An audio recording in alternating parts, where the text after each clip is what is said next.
What's up and good day mga boss? Welcome back dito sa aming shop, Aiming Ace Airsoft. Date today is May 12, 2026. So meron tayong 3 units na for shipping. Isang bolt action na sniper rifle, tapos dalawang pistols. So proceed tayo dito sa sa bolt action na sniper rifle. At ang code nito is, or ang brand, Double Bell 201A1 kay Boss Adrian of Pangasinan.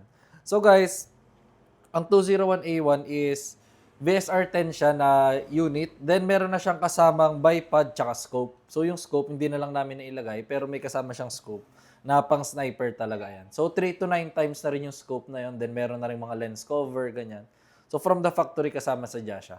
Kasi may mga nagtatanong kung pwedeng hiwalay pero hindi. Sadyang kasama siya from the factory. Doon nagka-units kami dati na unit only ng VSR-10. Ayun. Pero kapag set, sadya siyang nakaset. Ayun. So guys, pinakaiingatan sa bolt action is yung kasahan niya. Yan, mamaya naman tuturo ko sa inyo. Then, ito.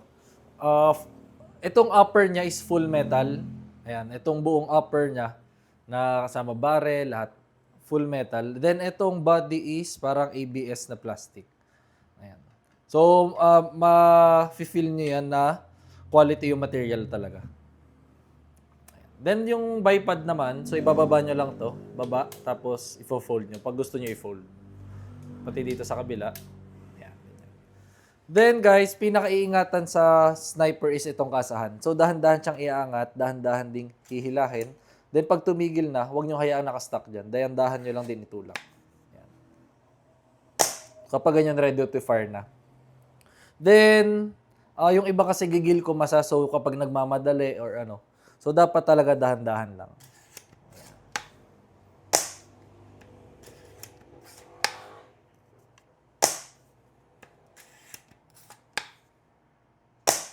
So, napakatahimik.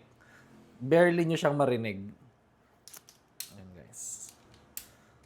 So, yun lang naman. Wala naman siyang, wala naman siyang maintenance talaga. Itong kasahan lang. Medyo maselan kasi ang kasahan ng mga bolt action na sniper. Ayan. So, proceed na tayo sa pistols. First pistol is WE Glock 18 na color black kay Boss Herson of Negros Occidental.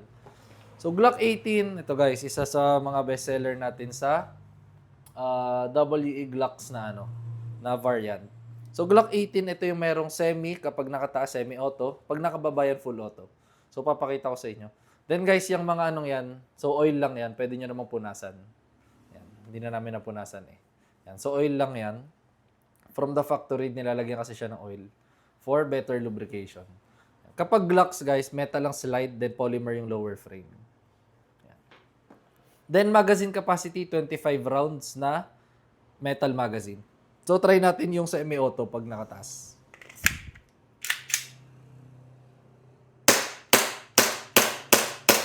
Full auto, baba nyo lang tong selector.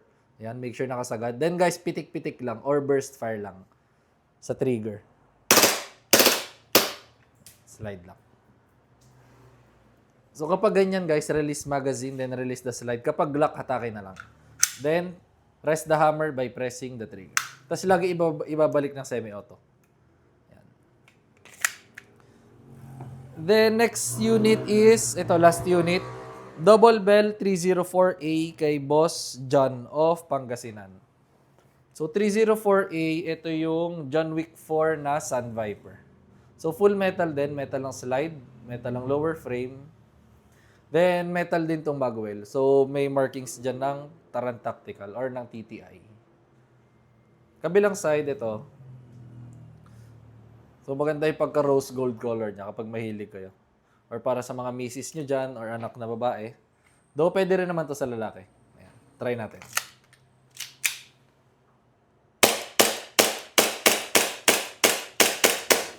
Slide lang.